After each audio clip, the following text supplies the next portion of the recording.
the National Broadcasting Company presents The Adventures of Sam Spade, Detective. Sam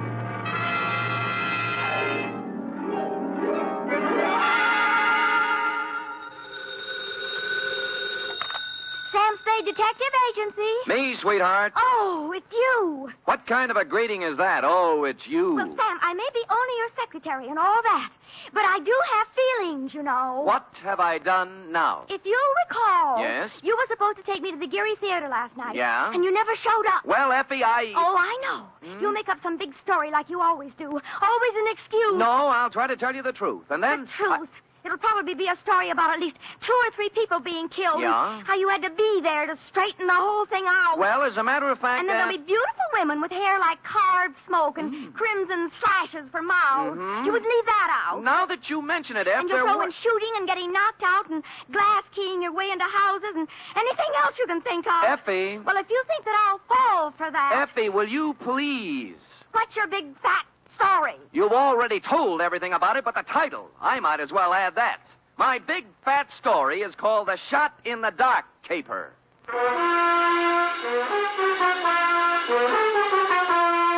Transcribed for NBC, William Spear, radio's outstanding producer-director of mystery and crime drama, brings you the greatest private detective of them all in The Adventures of Sam Spade.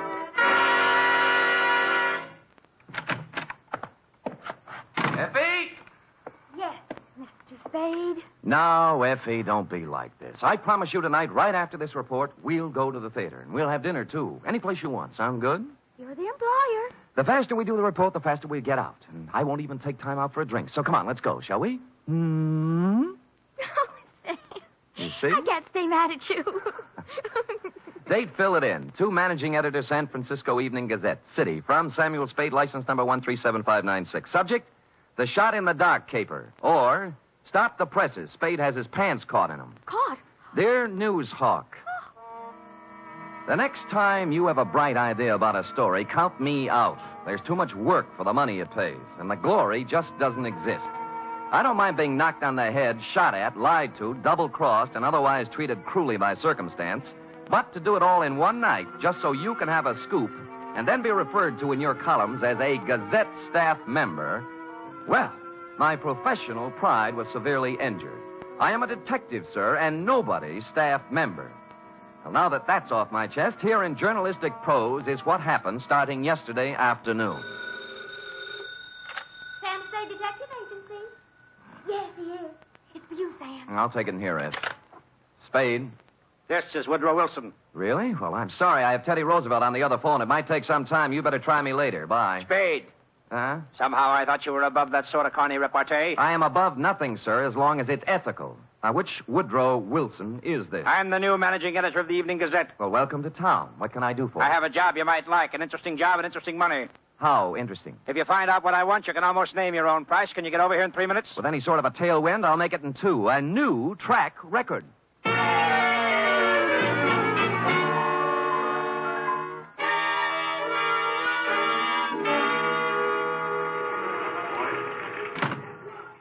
Take a seat, Spade. Now, what is this interesting job? First, let me say I don't know much about you personally, but you come well recommended. I've tried. Second, this is a confidential matter, and I want it to remain that way. Of course. I'm going to trust you as I would one of my own staff members. The police aren't to find out about it until it's all over. And if any other newspaper gets it, you might as well leave town. Woody, old boy, the man doesn't live who can say I ever double-crossed him. For money or love or anything else. I or had love... to say it so we'd understand each other. Now, take a look at this news photo. Yes? One of our boys snapped it. What do you see? A street intersection. O'Farrell, I'd say. 2 automobiles hit head-on. An ambulance, a couple of people injured, a sordid crowd. We took that picture 3 days ago, Tuesday night, routine accident picture. But this morning, when we were filing it, I looked at it again, and I noticed something startling. Look at it. It's a shot in the dark, but I smell a story. Well, maybe I have a cold, but whatever it is escapes me. On the right side of the picture is an apartment house. Now count up 6 floors and look at the 4th window across to the left. Here, use this magnifying glass. Oh, what do you know? Somebody just fired off a gun. That's it. All you can see is a hand and a smoking gun. You can't even tell whether the hand's male or female. But somebody shot at something, probably a person, just a second before that picture was taken. You want me to find out why, huh? This calls for a detective, not a reporter. There hasn't been a single homicide, suicide, or gunshot wound reported in the city since that happened. Now, I want the story. Get it. Okay, Chief. Get ready to rip out page 1.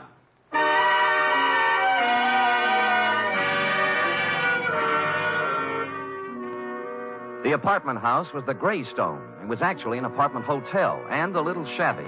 I entered an hour later with a suitcase and an out-of-town look.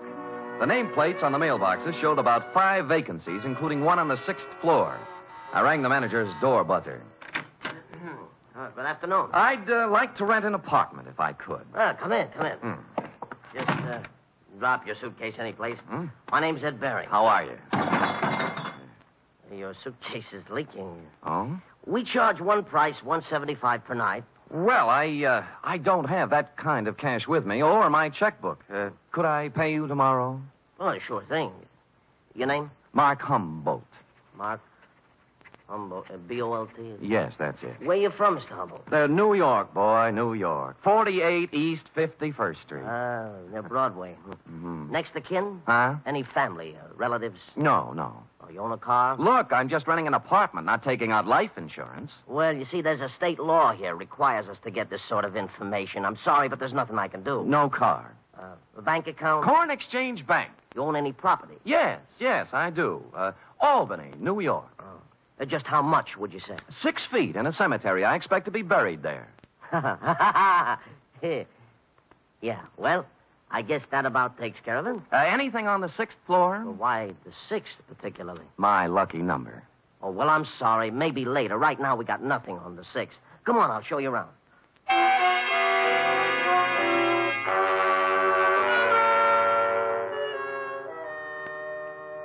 In a few minutes, I was ensconced in room 512. As he stood in the doorway, Ed Baring, the manager, scanned my luggage, my clothes, my ring and wristwatch, as if he were trying to estimate what he could get for me from a fence. After he went back to his apartment, I took a stroll up to the 6th floor. Woody Wilson and I figured the gun incident took place in apartment 608. So I counted back from the end of the corridor and found we were right. 608 was silent. I knocked, but no one answered. So I sprung the lock and went in. The place was absolutely empty. No furniture, no nothing. In fact, it was being completely remodeled. It's gonna look swell when they finish, huh? Huh? I said it's gonna look swell. Well, where did you come Oh, from? gee. I guess maybe I startled you, huh? A little. I was just coming down the hall, taking some of these groceries in, and I saw you standing there. You're new here, huh? Huh? Yeah. Here, let me carry some of those things. Oh, say thanks. You're the kind of man a girl should have around. Well, I've tried to convince several of that. Oh, who are you kidding? A big, handsome guy like you wouldn't have any trouble getting a girl? Well. At least not if I was the girl. Well, you know best. My place is down here. Shall we go? Well, why not? My name's Honey Kane. What's yours? Mark Humboldt. Gee, what a fascinating name. Oh, not half as fascinating as yours. Really? Mm. Say, isn't it wonderful how fate just throws two people together?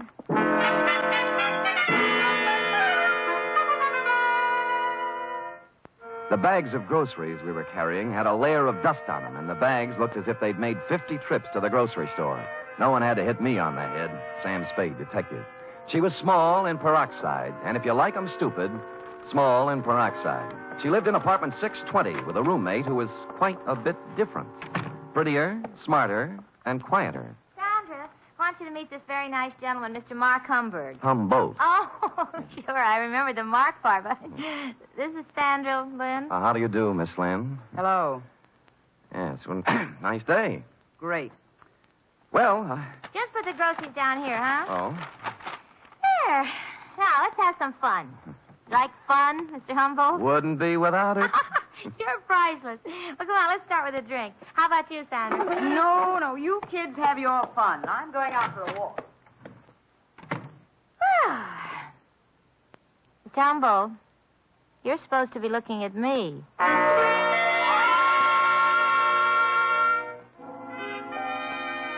An hour later, under the pretext of going out for some snuff, I shook her off and left.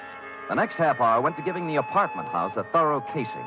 I looked at all the names on the mailboxes, and the only one that rang a bell was one Max Barstow, a former heavyweight who never got past club fighting. I inquired about him of charming Ed Baring, the manager. Max Barstow? Yeah, I tried his apartment. He isn't home. Yeah, well, you see, he won't be home for some time. You see, he took a vacation. Went to visit his family in Portland. Well, when did he leave? Last Tuesday night. I remember him saying, Ed, I won't be back for a while. Look after things, will you? Well, you have a good memory. Yeah. Hey, can you tell me something about those two girls in 620? Why? One of them made a pass at me. Well, mister, I feel this way. I rent apartments to responsible adults. What they do is their business. You won't get any trouble from me. Now, that isn't what I asked. I always like to be sure. Now, are they honest, hard-working girls? I don't know nothing about them, but let me tell you something confidential, mister. Why look a gift horse in the mouth?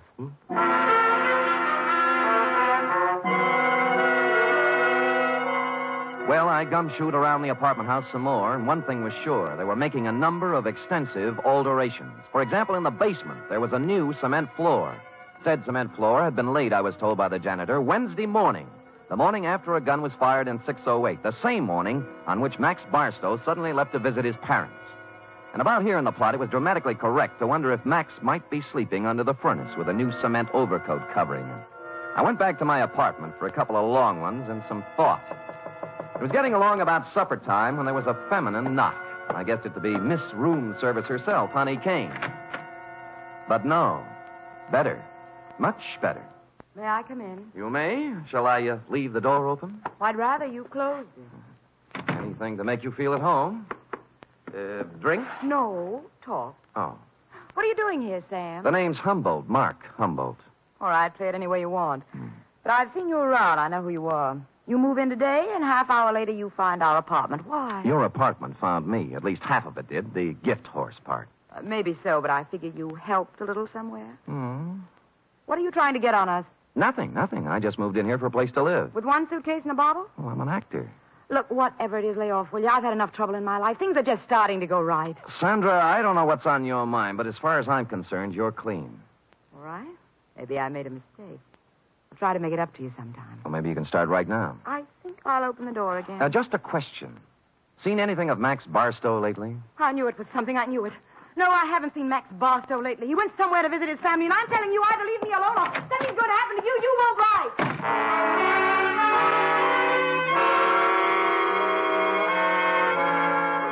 She stormed out looking lovely all the way, and I sat very quietly for a minute.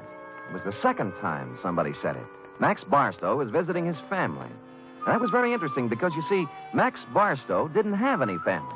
When he first started fighting, he was under the aegis of the St. John's Orphanage. So, what was all this rehearsed account of his absence? I watched at the window to see if Sandra Lynn went anywhere, and she appeared on the street. I was out of the room and down the stairs, presto. 10 blocks later, she turned in at a brownstone on Polk Street, went in the first apartment on the first floor. 15 minutes later, she hurried out, and I went up to the apartment and knocked. The door opened cautiously.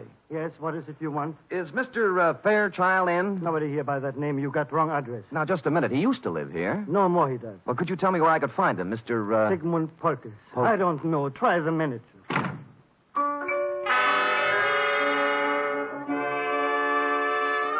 On the way out, I looked at the card on his door buzzer. It listed his apartment as belonging to a Mr. Rothschild. At the moment, there was nothing to be made out of it, so I went back to the Greystone. And when I got to my room, it was very obvious that I'd been visited during my absence. Yeah?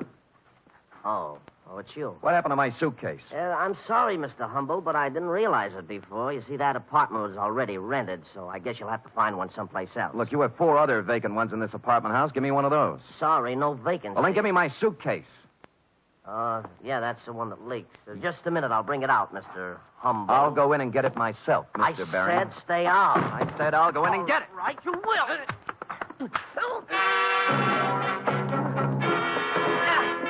He swung at me, I blocked, and stepped into him. He gave way, and I followed in. And then as I moved into the apartment, someone stepped out from behind the door. I turned, but it was too late. I was sandbagged. The face behind the arm that swung it looked an awful lot like that of Max Barstow. I remember asking myself as I went down, if Max Barstow wasn't shot in room 608, who was?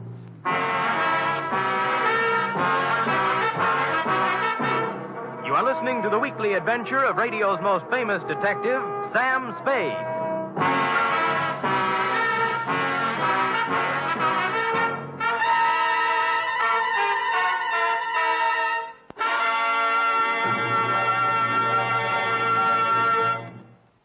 3 chimes mean good times on NBC. On Sunday, March 4th, that's 1 week from this Sunday, Theater Guild on the Air will present radio's most exciting dramatic event. It's a full hour-and-a-half presentation of Shakespeare's immortal Hamlet. John Gielgud will portray Hamlet, Pamela Brown, the Queen, and Dorothy Maguire will appear as Ophelia. The intrigue, beauty, and romance of Hamlet come to life Sunday, March 4th on Theater Guild on the Air.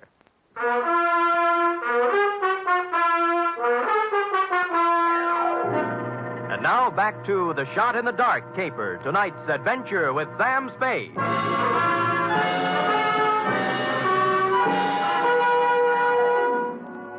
I wasn't out for long, but it was long enough to have been carried out of the apartment manager's place and dumped in an alley. I sat up and rubbed the back of my head and discovered the boys had a sense of humor. Pinned on my chest was a note that said, "Beat it." This time, when I went back, I had my gun handy to hand. Nobody was home at Mr. Bering's apartment, so for something to do, I looked in on Max Barstow's diggings, 413. I glass keyed in and turned on the lights. And a search revealed items, a rent receipt showing Max was paid up for 2 months and intended to stay put. But more interesting were 2 phony detective badges, a policeman's uniform, and a flash camera. Couple these with a dossier on a man named Sigmund Polkus, and I knew just what Max had been doing since the fight game stopped paying his bills. It read, Sigmund Polkus, 60 years old, Minneapolis, just sold 2 restaurants for $175,000. Intends to retire and settle down in San Francisco. That's as far as I got when Honey poured herself on me again. Humboldt. Yeah. What are you doing in Mr. Barstow's apartment? Come in. Max, you shouldn't be here. Mr. Barstow ever found out. Honey, you can drop the act. Act? You know who I am, and I know who you are. You're part of the bait for one of the oldest rackets in the world. World? The Badger Game. Who, me? You. All right, Sam. I didn't know who you were at first until Sandra told me. Now, you tell me, what are you doing in Max's room? A number of things. First of all, getting enough evidence on him to give him a free vacation on the state. Second, I wanted to see who would show up and why. Now, what's your story? I just dropped in to see if Max was here. Try again. Sam, if I tell you anything, will you leave me alone? If I can bear it. I came over to get some things from Max. You know. Where's he staying? Right across the street in the Arlington, 314. Mm-hmm. Ed Bering manages both apartment houses. Why doesn't Max stay here? Who are you working for, Sam? I'm just asking. A client. Not the police? No. Sam, I don't have a thing to do with the mark Max is working on now. Sigmund Polkus. Some old man. Did you hear any shooting here last Tuesday night in apartment 608? Oh, Sam, I didn't hear a thing. Not a single thing. All right, get whatever you came for, but remember this. You tell Max I was here, and I'll tie you into something that'll get you Tehachapi if it's the last thing I do. Oh, sure.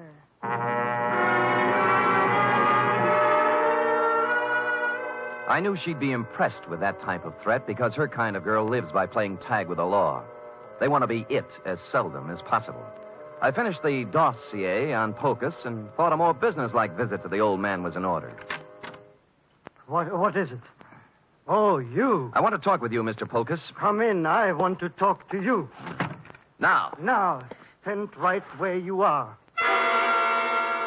He was pointing a gun in one shaking hand right at my chest, and as close as I could tell, it looked very much like the gun I'd seen in your picture, Wilson, and the hand that held it was the very same hand.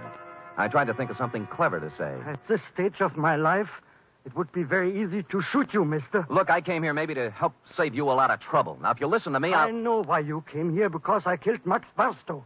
I'll give you a choice.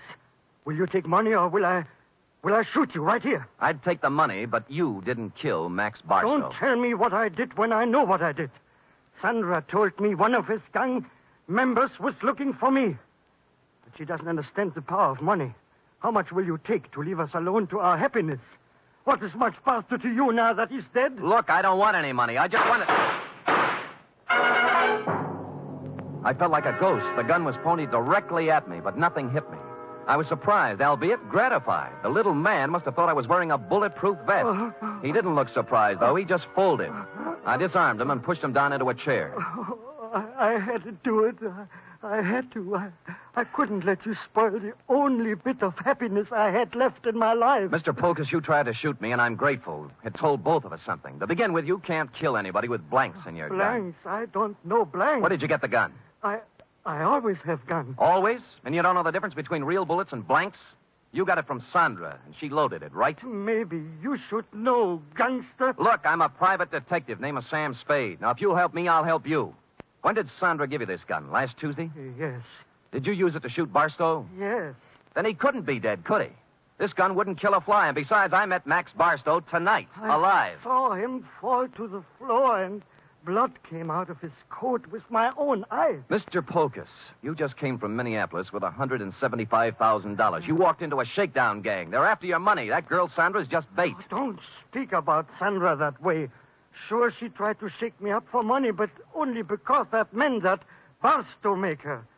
She was a slave. She couldn't get away from him. Why did she stage a phony murder with you killing Barstow? Oh, I don't know. I'm so confused. Tell me how it happened. Oh, Barstow posed as a policeman. He found me in Sandra's apartment. Hmm? I was supposed to pay him $5,000, but Sandra told me she loved me, and Barstow was a racketeer. We were to meet in apartment 608 for to pay him. She gave me a gun to frighten him with, but instead I killed. Nuts, 5,000. They knew how much money you had, and they wanted to get all of it away from you on a phony murder scare. Sandra doesn't want my money away from me.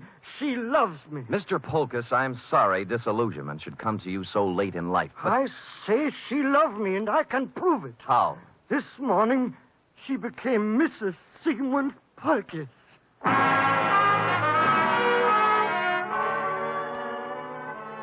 That made me sit down and think things through a little more carefully. She could have gotten his money, or most of it, without marrying him. Maybe she did love him. Or maybe they felt he was too dumb to pay off. Or maybe she married him so she could murder him. And maybe a dozen other things. His suitcases were packed, and he said that he and Sandra planned to leave town tonight. He'd been waiting for her when I came in, but she was already 2 hours late. I could think of only one place she could be. So I left poor Mr. Polkus and went to the Arlington. 314, the address Honey Kane had given me. And she was there. Oh, Sam.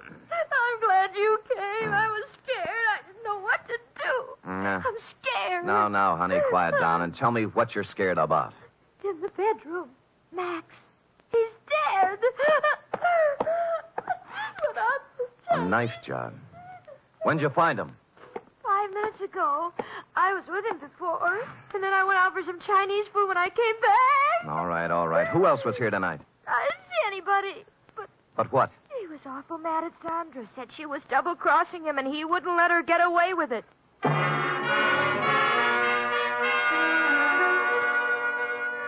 I went back to Polkus's place. He was gone, but his bags were still there, so I figured he'd be back. I put out the lights and sat in a chair. Sigmund. Go ahead. Ask me what I'm doing here. Where's Polkus? Well, if he's smart, he's on a train back to Minneapolis. I'm going to look for him. You're not going anywhere. Sit down. Oh, yes, I am. I said you're not going anywhere unless it's to jail. What are you playing Mr. District Attorney for? Because you killed Max Barstow. Now tell me why. Oh, don't be a joker. Max Barstow's as alive as you are. I'm not talking about the phony murder staged for the benefit of Polkus. Barstow was stabbed to death a half hour ago. He wasn't. He was. I saw him. Who? You. Oh, Sam, I didn't. I saw him earlier today, but he was all right. You married Polkus to double-cross him, didn't you? You were going to skip town with the mark. Well, sure I was, so why would I kill Max? Because he knew what you were going to do, that's why. I tell you, I didn't. I couldn't kill anybody. What did you have planned for Polkus? A shove over to the Grand Canyon? No, I love the old guy. Come on, we'll drop in at police headquarters. No, Sam. No. Sam. Nothing. I wouldn't take you with a U.S. Mint thrown in. Will you let me go if I tell you what happened? If I tell you who killed Barstow? Well, if you didn't do it, nobody could hold you. For murder, anyway. Bering. Ed Bering did it. We planned the whole thing together. It was a freeze-out on Barstow. Somehow he found out Ed had to take care of him. I didn't have anything to do with it. I tried to tell him not to. Try to tell him not to what? Ed. I've got a gun in my hand, Bering. So have I. Which one of us is going to shoot first? You wouldn't shoot.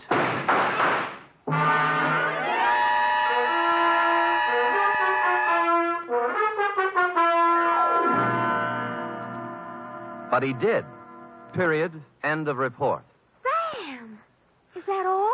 Well, what do you want? An echo? No. But he shot you and you're all right. Mm-hmm. Were they blanks like the other guns? They were not. They were genuine steel-jacketed bullets. But, You didn't listen carefully enough, Effie. I figured he'd shoot right away. He did, once. Just as I jumped sideways and fired 2 shots back. Did you kill him? No, but he's down with a little case of lead poisoning, though, under police guard. You're wonderful. It's true. All right, go type it up. Off with you.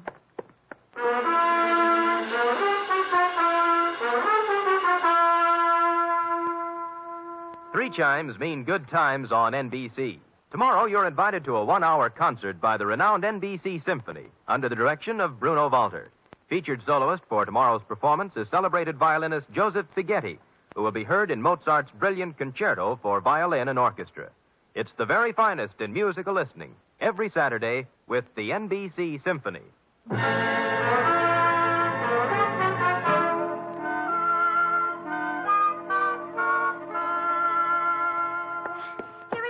But there's something I don't understand. To wit. Well, what happened to nice old Mr. Polkus? Why wasn't he in his apartment waiting for Sandra? Well, he did just what I thought he should have done. He walked down to the railroad depot and got on the first train for Minneapolis. Who knows? Maybe he's opened a new restaurant. Yes. And, what happened to Sandra? Well, she's being held as an accessory to murder, among other things.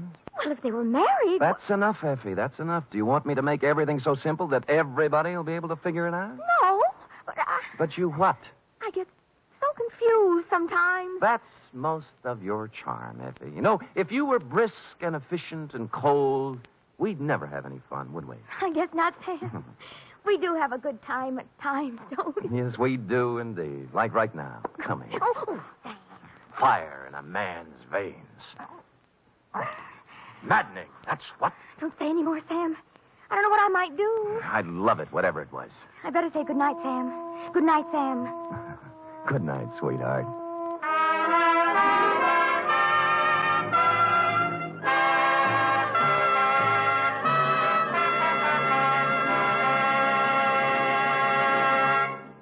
Tonight's transcribed adventure of Sam Spade was produced, edited, and directed by William Spear. Sam Spade was played by Stephen Dunn. Lorene Tuttle is Effie. Script for tonight's adventure by John Michael Hayes. Musical scoring by Lud Gluskin, conducted by Robert Armbruster.